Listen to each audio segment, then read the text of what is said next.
अजीत जोगी के निधन के बाद छत्तीसगढ़ की सियासत में नए समीकरण बनने शुरू हो गए। खास तौर पर अजीत जोगी के सबसे मजबूत गढ़ मरवाही में। यहां पर आने वाले समय में उपचुनाव होने, जिसको लेकर सियासी सरगर्मियां शुरू हो गई है। प्रदेश कांग्रेस के अध्यक्ष मोहन मरकाम अपनी पूरी टीम के मरवाही के लिए रवाना हो गए हैं। 2 दिनों तक गौरेला, पेंड्रा, मरवाही ब्लॉक कांग्रेस कमेटियों की बैठक लेकर कार्यकर्ताओं को रिचार्ज करेंगे। इस दौरान चुनाव जीत सकें, इसके लिए चेहरे की तलाश भी की जाएगी। वैसे मरवाही उपचुनाव के लिए कांग्रेस से अजीत श्याम, प्रमोद परस्ते, गुलाब राज प्रमुख दावेदार के रूप में माने जा रहे हैं। वहीं बीजेपी की तरफ से बिलासपुर के सांसद अरुण साहब ने कमान संभाल ली है। वह इस बीच 2 बार मरवाही का दौरा भी कर चुके हैं। उन्होंने कार्यकर्ताओं को बूथ कमेटी बनाने और दूसरी चुनावी तैयारी करने के निर्देश दिए हैं। भाजपा से शंकर लाल कंवर, समीरा पैकरा और पूर्व विधायक पहलवान सिंह मारावी की दावेदारी सामने आई है। मरवाही उपचुनाव को लेकर सबसे बड़ी जिज्ञासा जेसीसी-जे के उम्मीदवार को लेकर है। अमित जोगी को इस सीट से स्वाभाविक दावेदार माना जा रहा है, लेकिन उनकी जाति को लेकर कानूनी दांवपेच अभी है। अमित जोगी की जाति का मामला आड़े आ रहा है तो उनकी पार्टी से मून कंवर मार्को चुनाव समर में उतर सकती हैं। सितंबर में यहां पर उपचुनाव होने के आसार है, लेकिन अभी से राजनीतिक मोर्चेबंदी पर काम शुरू हो गया है। पीसीसी चीफ मोहन मरकाम इस वक्त हमारे साथ हैं, उनसे बात करते हैं। सर, मरवाही, पेंड्रा, गौरेला का 2 दिवसीय दौरा है, कितना अहम दौरा ये मान रहे हैं उपचुनाव को लेकर? छत्तीसगढ़ प्रदेश कांग्रेसी कमेटी के गठन के बाद, जिला अध्यक्षों के गठन के बाद मेरा पहला बिलासपुर संभाग का दौरा है। उसके अचानक लॉकडाउन हुआ मगर हम लोग आ नहीं पाए थे। आज मरवाही हम लोग दौरे में जा रहे हैं। संगठन का काम है, संगठन की गतिविधियों का संचालन करना, बूथ, सेक्टर, जोन कमेटियों को गठित करना, ये हमारा सतत प्रक्रिया है। चुनाव आते हैं, चुनाव जाते रहते हैं, ये तो बात की बात है चुनाव कब होगा, मगर हम संगठन के लोग संगठन की प्रक्रियाओं में भाग लेते हैं। उसी के तहत हम लोग मरवाही जा रहे हैं, वहाँ संगठन की गतिविधियों को आगे बढ़ाएंगे और जब भी चुनाव आएगा तो हम दमदारी के साथ चुनाव लड़ेंगे। ये कार्यकर्ता नाराज है, विरोध के स्वर बोल रहे हैं। वहाँ पर छक्काज के जो नेता हैं उनको आप लोगों ने शामिल किया, इसे लेकर लगातार विरोध का देखिए, आज हम जा रहे हैं, मरवाही जा रहे हैं। वहाँ जाने के बाद सबकी बात हम सुनेंगे। जो 20 सालों तक उस क्षेत्र में जिस परिवार का कब्जा रहा है, अब उस क्षेत्र के कार्यकर्ताओं को भी कहना है उस क्षेत्र का विकास नहीं हुआ। जो विकास नहीं हुआ तो उसके लिए जिम्मेदार कौन है? अभी तो हमें जुम्मा 1.5 साल सरकार में आए हैं। अगर हमारा विधायक जीतेगा तो उस क्षेत्र का भी विकास होगा। ये छक्काज के कुछ नेता आपके संपर्क में है क्या वापसी करने के लिए? देखिए, अभी तक तो हमारे कोई संपर्क में नहीं है। आज तो हम जा रहे हैं तो वहीं पर वस्तु स्थिति पता चलेगा कि आखिर क्या होगा, कौन लोग आना चाहते हैं, कौन लोग जाना चाहते हैं। उस जाने के बाद ही कुछ पता चलेगा। कितना महत्वपूर्ण मानते हैं ये सीट जीतना आपको? देखिए, हर चुनाव हमारे लिए महत्वपूर्ण है। जब से प्रदेश अध्यक्ष की बागडोर संभालने के बाद बस्तर के दोनों उपचुनाव जीते, 10 के 10 नगर निगम जीते, जिला पंचायत जीते, तो अभी तक हार का मतलब नहीं लगा। तो हमें उम्मीद है हमारे कार्यकर्ताओं के दम पर हम वो भी सीट जीतेंगे, ऐसा हमें उम्मीद लगता है। ये थे मोहन मरकाम, पीसीसी चीफ, जिन्होंने स्पष्ट कहा है कि ये सीट भी वो कार्यकर्ताओं के दम पर जीतेंगे। यही वजह है कि 2 दिवसीय दौरे पे संगठन को मजबूत करने पीसीसी चीफ अध्यक्ष मरवाही पहुंच रहे हैं। कैमरामैन प्रकाश राव के साथ उमेश मौर्य, बंसल न्यूज, बिलासपुर।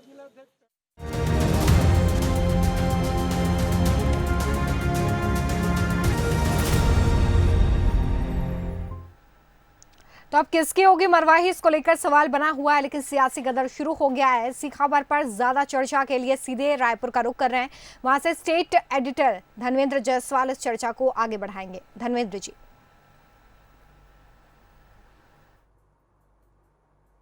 धन्यवाद रोमिता। मरवाही अब किसकी, इसको लेकर के आज हम चर्चा करेंगे। दरअसल 29 मई को छत्तीसगढ़ के पूर्व मुख्यमंत्री अजीत जोगी का निधन हो गया। उसके बाद मरवाही सीट खाली हो गई। छत्तीसगढ़ में जिन सीटों की सबसे ज़्यादा चर्चा होती है उनमें से मरवाही सबसे आगे है।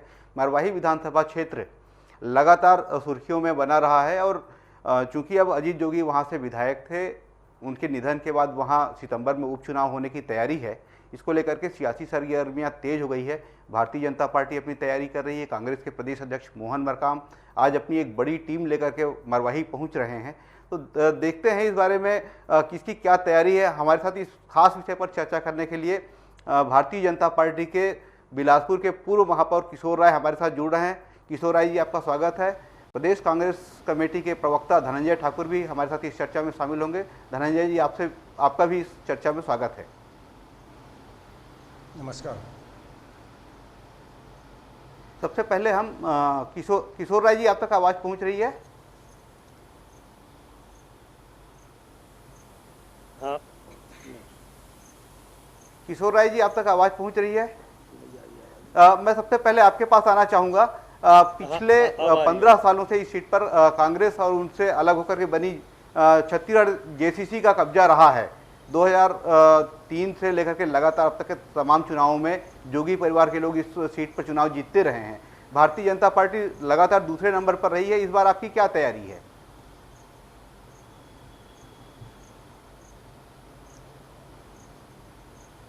मरवाही उपचुनाव को लेकर भारतीय जनता पार्टी पूरी तरीके लगता है से किशोर राय जी तक हमारी आवाज नहीं पहुंच पा रही। हमारे सांसद अरुण साहू जी के द्वारा भारतीय जनता पार्टी मरवाही उपचुनाव को लेकर पूरी तरीके से गंभीर है और इसको लेकर प्रारंभिक तैयारियां जो होती हैं वो प्रारंभ हो चुकी है।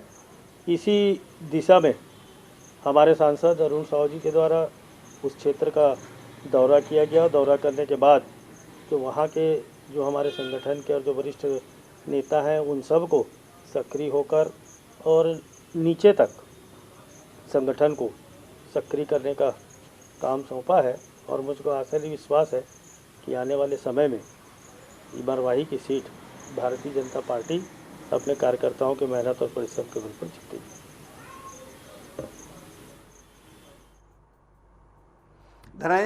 धनंजय जी, कांग्रेस वहां से लगातार चुनाव जीतती है, लेकिन जोगी परिवार का कब्जा था।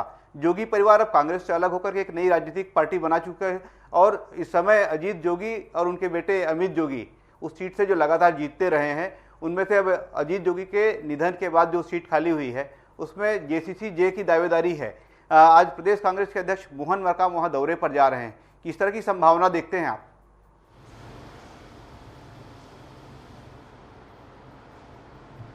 देखिए जायसवाल जी, मरवाही की जनता हमेशा कांग्रेस पे भरोसा की है, कांग्रेस पे विश्वास की है और 2003 से आप देखते हैं तो कांग्रेस ही वहाँ पे हमेशा विधानसभा चुनाव में जीत कांग्रेस की दर्ज हुई है।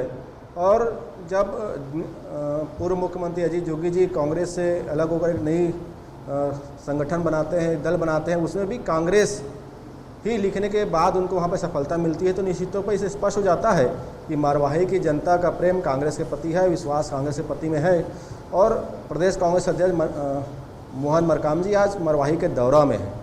निश्चित तौर पर वहाँ के संगठन के जो पदाधिकारी हैं, कांग्रेस जन हैं, जनप्रतिनिधि हैं और आम जनता से उनकी मुलाकात होगी और पेंड्रा में, गौरेला में, मरवाही में वो बैठक करके आगे की रणनीति बनाएंगे। और मुख्यमंत्री भूपेश बघेल की सरकार जो 18 महीने में जनहित के जो काम किए हैं उस काम को जन जन तक और आगे कैसे पहुंचाना है, ज़्यादा से ज़्यादा लोगों को कैसे लाभ मिले, इस बात की वहाँ पे चर्चा होगी। निश्चित तौर पर मरवाही चुनाव को लेकर कांग्रेस पार्टी हमेशा से आशावान रही है और इसका परिणाम ही मिला है कि मरवाही की जनता हमेशा कांग्रेस पर ही भरोसा की है।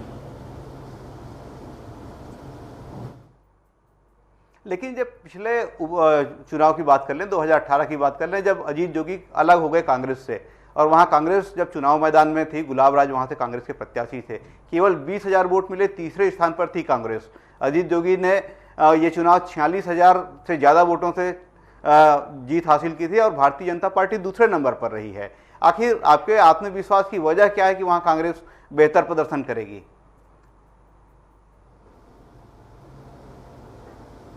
देखिए, आप देखेंगे 2003 के बाद से वहाँ पे कांग्रेस के सिंबल पे ही वहाँ पे जनता हमेशा भरोसा की है और वोट दी है। और निश्चित तौर पर अजीत जोगी जी कांग्रेस से वहाँ विधायक रहे हैं लगातार और उसके बाद पार्टी छोड़ने के बाद भी वहाँ जनता थोड़ी सी वहाँ पे इस बात लगी कि जोगी कांग्रेस में है, इस वजह से उनको वहाँ पे जोगी जी को वो जोगी जी को वोट नहीं दी, तो वहाँ पे कांग्रेस है समझ के उन्होंने वोट किया था। तो निश्चित तौर पर जो कांग्रेस के प्रति वहाँ की जनता का जो लगाव है, कांग्रेस के प्रति जनता का जो विश्वास है और कांग्रेस का साथ जो मरवाही की जनता खड़ी हुई है, इस पर हमको पूरा भरोसा है और इस बार निश्चित तौर पर हम वहाँ पर कांग्रेस के सिंबल पे ही चुनाव जीतेंगे। और मरवाही की जनता का जो विकास की जो अपेक्षाएं हमारे सरकार से है, हमारे जो सरकार की जो नीतियां हैं उसको मरवाही की जनता को सीधा उसका लाभ मिले, इसके लिए वहाँ के हमारे चुने हुए जनप्रतिनिधि जो होंगे वो काम करेंगे।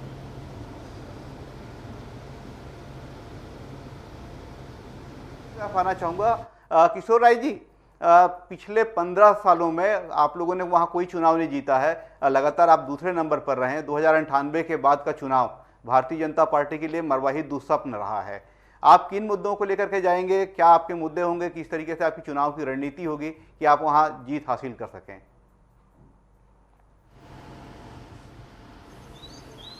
तो वास्तव में अभी जो बात धनंजय ठाकुर जी कह रहे थे, भारतीय जनता पार्टी के पास मुद्दों की कमी नहीं है और मरवाही क्षेत्र की जनता ने कांग्रेस को एक सिरे से नकार दिया है।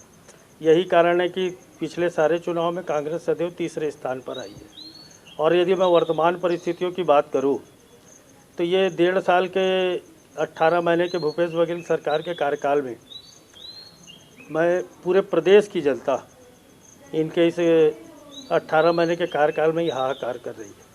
चुनाव पूर्व इन लोगों ने जिन बातों की घोषणा की थी विधानसभा के समय, चाहे किसानों को बोनस देने की बात हो, चाहे बेरोजगारी भत्ते की बात हो, चाहे शराबबंदी की बात हो, तो आज वो सारी चीज़ें अपने वादे से मुकरी है सरकार।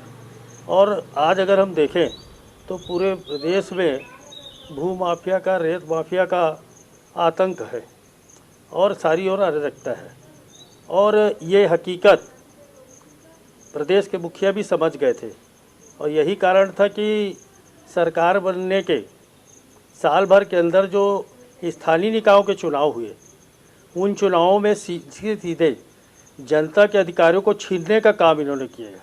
जो जनता को 2 वोट देने का अधिकार था, उसके 1 वोट को छीनने का काम इस भूपेश बघेल सरकार ने किया और किसी तरीके से जोड़ तोड़ करके कि हम अपने अधिक से अधिक लोगों को महापौर या अन्य बना सकें, उसके लिए नीतियाँ अपनाई गई और जनता बेसब्री से इंतजार कर रही है कि कब उसको ये अवसर आए और इस सरकार को उखाड़ फेंके। ठीक है, मैं आपको फिर से बात रखने का मौका दूंगा। किशोर जी, आपको बात रखने का मौका फिर से मिलेगा। आपके आरोपों का जवाब ले लेते हैं धनंजय ठाकुर जी। धनंजय जी, किशोर राय के जो आरोप हैं, किस तरह उसका जवाब देना आप चाहेंगे?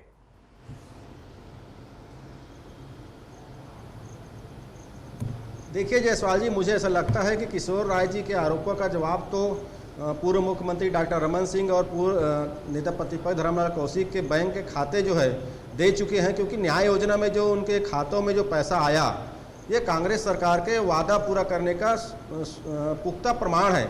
मुझे किसी और के खाते दिखाने की आवश्यकता नहीं है। और वो अलग विषय है कि किशोर राय जी इस बात को दलीय आधार पर स्वीकार नहीं कर पा रहे हैं कि सरकार ने अपने वादा पूरा किया है, लेकिन ये तो पूरी छत्तीसगढ़ की जनता ने देखा है कि कैसे किसानों के धान के खरीदी 2500 रुपये के दाम देने की जब बारी आई और राज्य सरकार ने अपने संसाधन से, अपने बलबूते से किसानों को 2500 रुपये दान की कीमत दिया, जिसके कारण छत्तीसगढ़ में आर्थिक मंदी नहीं आ पाई। जो नरेंद्र मोदी के आर्थिक गलत नीतियों का जो देश भर में मंदी था, व्यापार व्यवसाय तबाह हो चुके थे, लोगों के हाथ में काम नहीं था, वो छत्तीसगढ़ से अछूता रहा है। इसका कोई सबसे मजबूत और मुख्य कारण है कि मुख्यमंत्री भूपेश बघेल सरकार की योजनाएं थी। हमने किसानों का कर्ज माफी किया, बिजली बिल हाफ किया, किसानों के धान को 2500 के दाम पे खरीदे।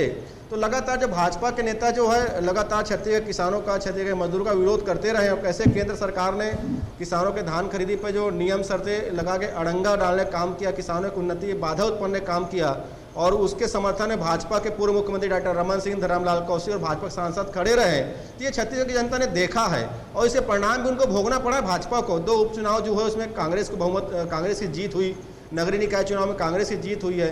तो मुझे ऐसा लगता है किशोर राय जी के बातों पे कोई दम नहीं है। हाँ, लेकिन छत्तीसगढ़ की जनता एक बात देख चुकी है कि जब भी छत्तीसगढ़ के हित की बात होती है, छत्तीसगढ़ से की हित के बारे में केंद्र सरकार से मांग करने की बात होती है, कैसे भाजपा के नेता और भाजपा के सांसद मौन मुद्रा में खड़े हो जाते हैं और छत्तीसगढ़ के अधिकारों के जो हनन जो होता है, छत्तीसगढ़ के अधिकारों से जो भेदभाव केंद्र की मोदी सरकार करती है, उसमें मौन रहकर समर्थन करते हैं। छत्तीसगढ़ की जनता ने देखा है, चाहे किसानों के धान खरीदी का मामला हो या अभी ताज़ा मामला हम ले सकते हैं गरीब मजदूर कल्याण योजना, जिसमें छत्तीसगढ़ को वंचित रखने का काम नरेंद्र मोदी की सरकार ने किया है, यहाँ भी भाजपा के नेताओं ने मौन मुद्रा धारण करके मोदी जी के अत्याचार और भेदभाव का समर्थन करने का काम किया है। ये मरवाही की जनता भी देख रही है, छत्तीसगढ़ की जनता ने भी देखा है। तो निश्चित तौर पर मुझे ऐसा लगता है किशोर राय जी को, डॉक्टर रमन सिंह जी और धर्मनाथ कौशिक जी खाता को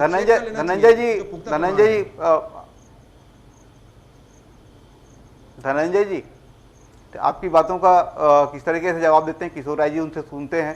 किशोर राय जी, ये जो आरोप हैं खासतौर पर गरीब कल्याण योजना में छत्तीसगढ़ के लोगों को शामिल नहीं किया गया है, ये मुद्दा बनेगा मरवाही के उपचुनाव में? ये मुद्दा बनेगा क्योंकि पूरे प्रदेश के लोगों ने पलायन किया था, प्रवासी मजदूर थे, लौट करके आए हैं और छत्तीसगढ़ के एक भी जिले को इस योजना में शामिल नहीं किया गया। तो ये मुद्दा बनेगा मरवाही के लिए, किस तरह सामना करेंगे इसका?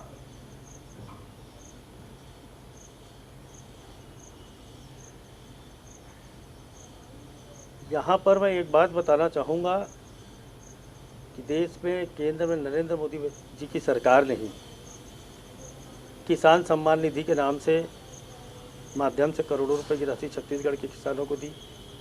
प्रधानमंत्री जन धन योजना के माध्यम से उनको राशि उपलब्ध कराई और तमाम जो चाहे आज वर्तमान कोरोना परिस्थितियों में भी अगर हम देखें तो प्रवासी मजदूरों को लाने करने के लिए लेकर और इन सभी चीज़ों को लेकर जो बातें अभी धनंजय भाई कह रहे थे कि केंद्र की सरकार भेदभाव कर रही है, मैं बताना चाहूँगा कि इस कोरोना संकट काल के ही समय केंद्र सरकार ने बगैर किसी भेदभाव के 216 करोड़ रुपए की राशि इनको उपलब्ध कराई।